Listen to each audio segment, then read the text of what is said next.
In this video, we will explore everyone who is scheduled to be executed in 2026.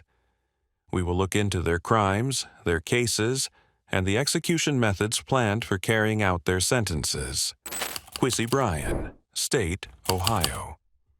On June 25, 2000, 30-year-old Bryan was at a gas station in Cleveland, Ohio, when police officer Wayne Leon, 32, pulled up behind him.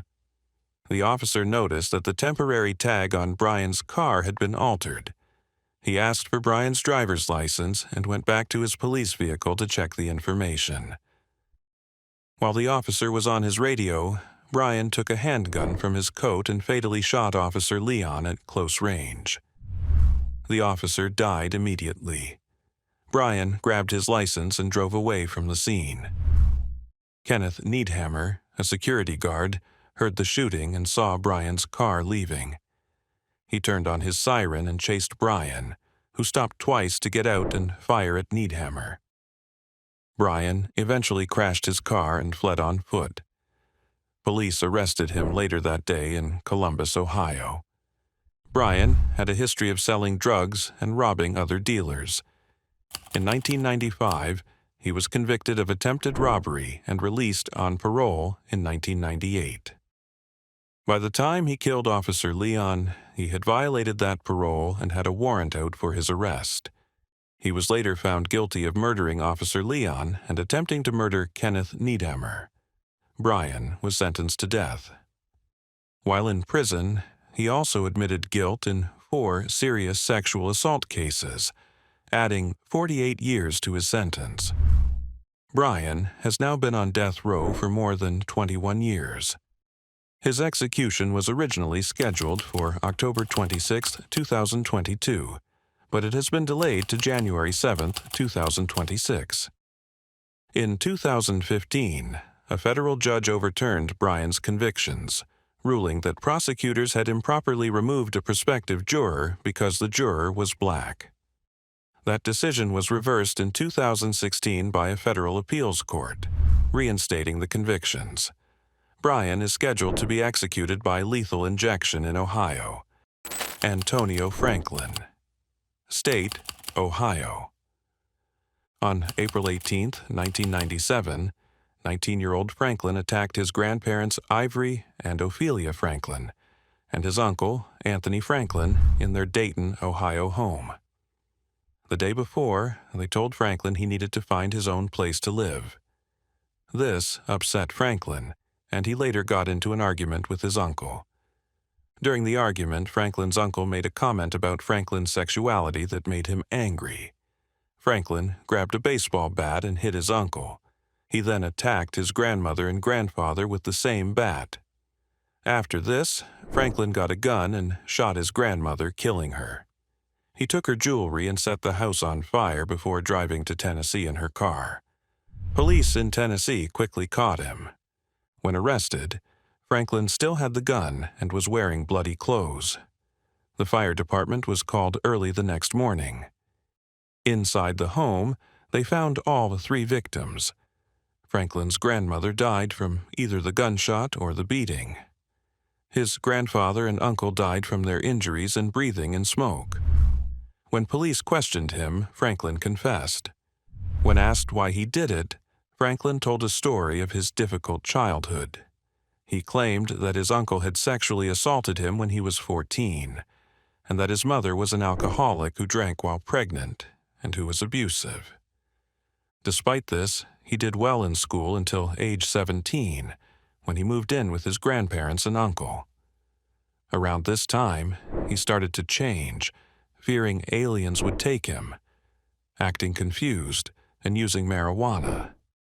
Before his trial, Franklin's lawyers said he was mentally ill, but he was found able to stand trial.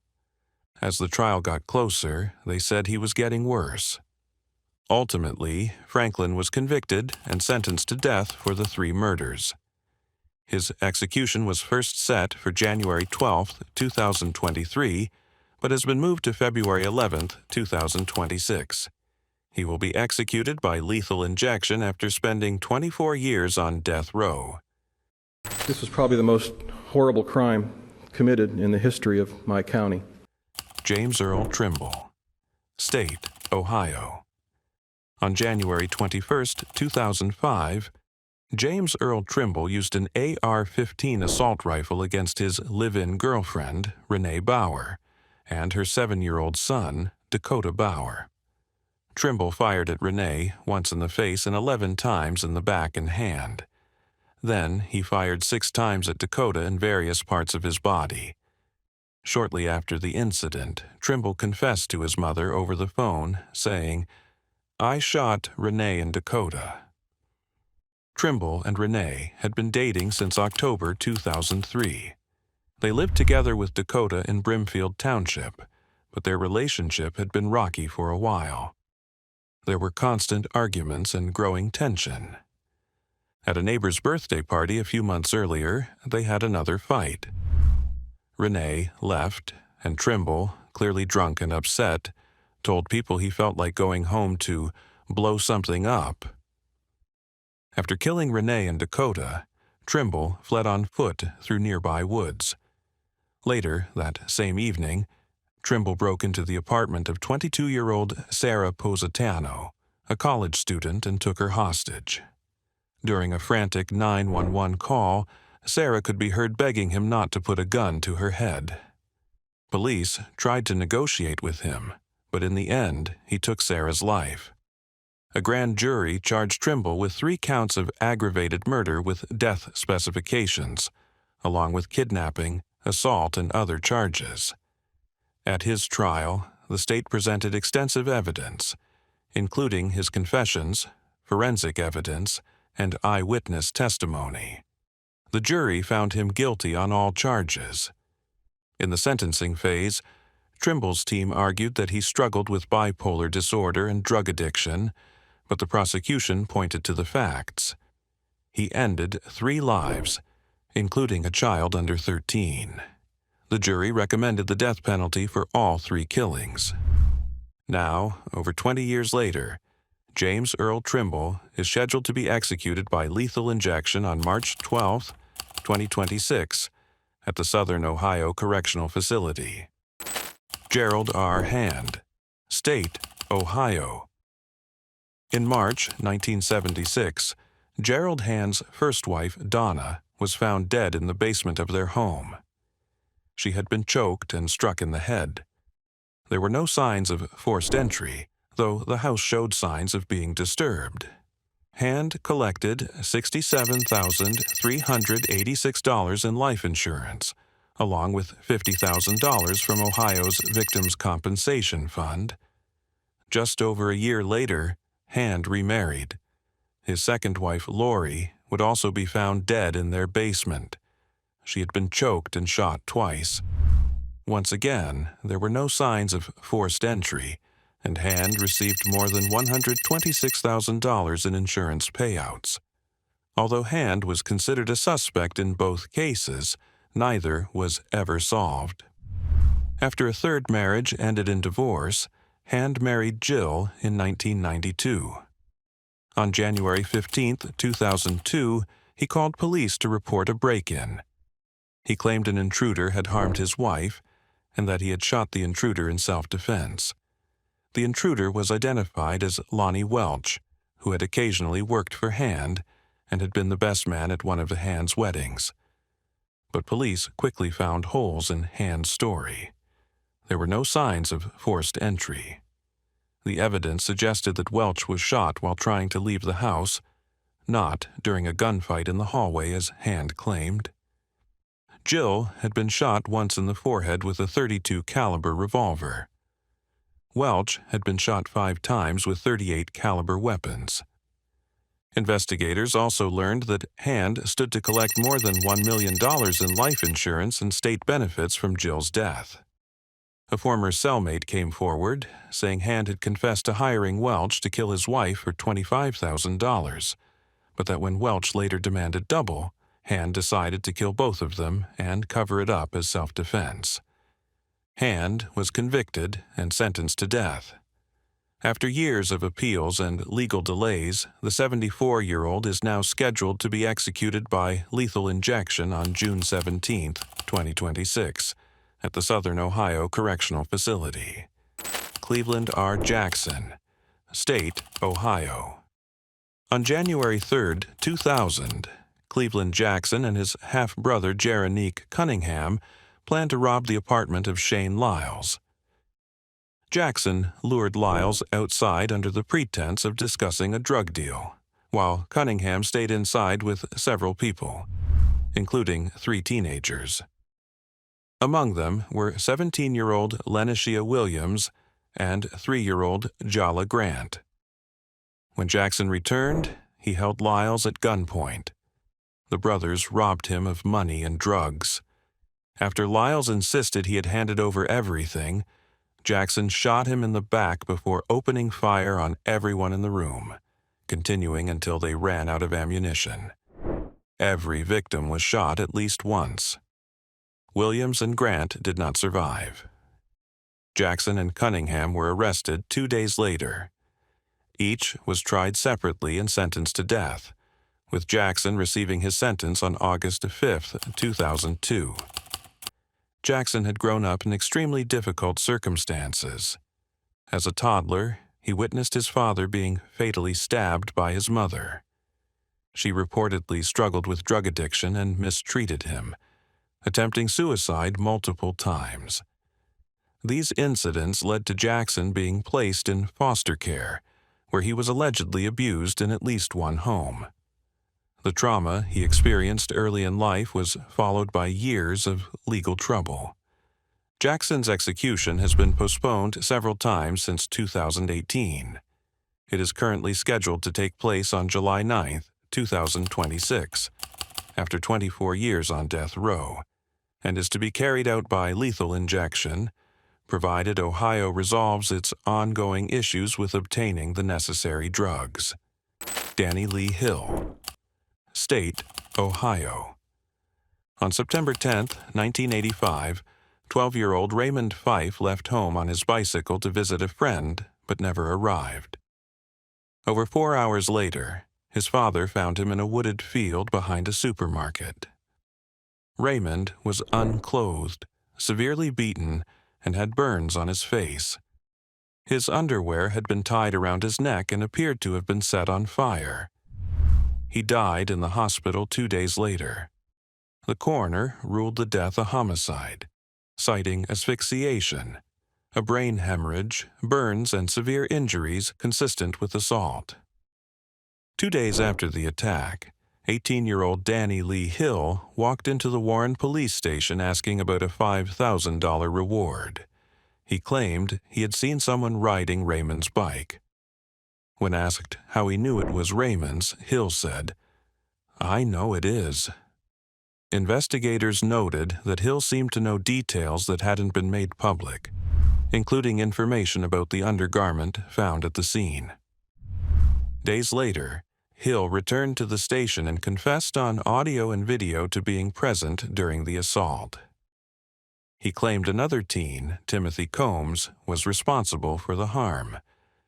Witnesses placed both Hill and Combs near the scene that evening. Combs, who was 17, was convicted and sentenced to life in prison. He died there in 2018. Hill, who was 18, received the death penalty. Hill has filed multiple unsuccessful appeals, including a claim that he is intellectually disabled. After 37 years on death row, his execution is scheduled for July 22, 2026 by lethal injection.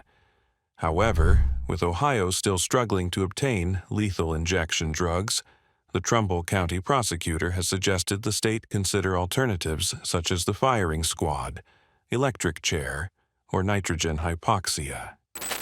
James D. O'Neill, State, Ohio. On December 11, 1993, James Derrick O'Neill, a former Marine dishonorably discharged for going absent without leave, took the life of his estranged wife, 31-year-old Carol Ann O'Neill, in Cincinnati. Just a few months before the attack, in September 1993, James and Carol had moved in together. Carol brought her 4 children from a previous marriage, and James brought his 2 sons. The lease was in Carol's name, listing her as the tenant and her children as occupants. James's sons were not mentioned on the lease. Tensions escalated quickly. On December 7th, a physical altercation broke out between the couple. Carol kicked James and his sons out of the house, filed a domestic complaint, and made arrangements to change the locks. James, now homeless, began living on the street, leaving behind his clothes and belongings. 4 days later, he came back, furious over being thrown out and determined to teach her a lesson. He broke through the front door, chased Carol into an upstairs bedroom, and fired 3 shots, one of which ended her life. James allegedly tried to shoot one of Carol's sons, but the gun jammed and he fled. Police found him later that day, hiding in a nearby house. He surrendered without resistance and eventually confessed. The pistol he had was confirmed as the weapon used, and James was convicted and sentenced to death. His final appeal, claiming ineffective counsel at his original trial, was denied by the 6th U.S. Circuit Court of Appeals in late 2024. After 27 years on Ohio's death row, James O'Neill's execution is scheduled for August 19, 2026. High will face lethal injection at the Southern Ohio Correctional Facility. Jerome Henderson. State, Ohio. On March 3, 1985, Jerome Henderson took the life of his 26-year-old neighbor, Mary Akoff, in Cincinnati, Ohio. The incident happened in the early hours of the morning, right after Mary got home from visiting her boyfriend around midnight. Around 4:50 a.m., Mary's downstairs neighbor heard something strange coming from her apartment. As he was leaving for work, he also heard someone leaving the building. Later, a friend and another witness confirmed seeing Jerome near the apartment complex between 5:30 and 6 a.m. That afternoon, Mary's daughter and a neighbor found her body. The front door wasn't properly latched, and the kitchen window was unlocked. When the police arrived, they found fingerprints, mud, and bloodstains all over the apartment. Mary had suffered fatal wounds, and it seemed she had also been assaulted. After learning that Jerome had been around, police brought him in for questioning. He denied being near the apartment, but when a fingerprint from the crime scene was matched to his, he was arrested. A search of his place turned up shoes, clothes that witnesses had seen him wearing, and a knife. Some of the clothes had blood on them, and while there was other evidence, the testing back then wasn't as advanced as it is now. Jerome was charged with breaking and entering, assault, and murder. He pled not guilty, but the jury found him guilty on all charges. Over the years, he's pushed for more testing on the evidence, as forensic technology has come a long way since his trial. Some of that testing has been done. Now 64 years old, Jerome has been on Ohio's death row for 37 years. His execution was originally set for September 14, 2023, but it was pushed to October 21, 2026, after Governor Mike DeWine requested the delay, citing issues with getting the drugs needed for the execution. Melvin Bonnell. State, Ohio.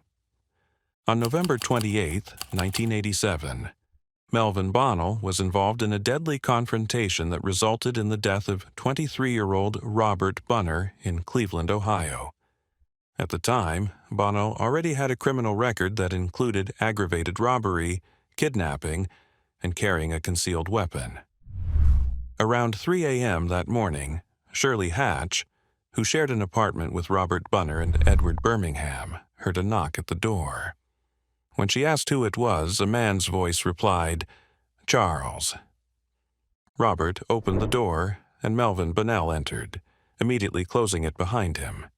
He began shouting at Robert and then shot him twice. Shirley witnessed the shooting and fled to Edward's bedroom, where she heard 2 more gunshots. She woke Edward, explained what had happened, and ran to call the police. Meanwhile, Edward found Bonnell in the kitchen on top of Robert, striking him in the face. He pulled Bonnell off and threw him out of the apartment. Shortly afterward, police officers spotted a blue vehicle driving in reverse down Bridge Avenue with its headlights off. When they tried to stop it, the driver fled, leading them on a high-speed chase that ended when the car crashed into a funeral chapel. The officers identified the driver as Melvin Bonnell. 2 other officers who briefly saw Bonnell at the crash site later responded to the shooting scene. After speaking with witnesses and hearing their description of the shooter, they recognized the match to Bonnell. At the hospital, Edward Birmingham identified Bonnell as Robert's attacker. Robert ultimately died from a gunshot wound to the chest, and bullets recovered from his body matched test rounds fired from a .25 caliber pistol found along the police chase route, which was later identified as belonging to Bonnell. Bonnell was convicted of murder on March 3, 1988, and sentenced to death. He has consistently maintained his innocence, requesting DNA testing that courts have repeatedly denied. He also alleges that prosecutors withheld exculpatory evidence from the defense. After spending 35 years on death row and facing multiple execution delays, Bonnell's execution is now scheduled for November 18, 2026. Meanwhile, Ohio continues to struggle with its execution protocol, especially with sourcing lethal injection drugs. Thanks for sticking around till the end. If you found this informative, there's plenty more where that came from. Feel free to check out the other videos on the channel. And if you liked this one, go ahead and give it a thumbs up. Share, subscribe to help us hit 1,000. See you in the next one.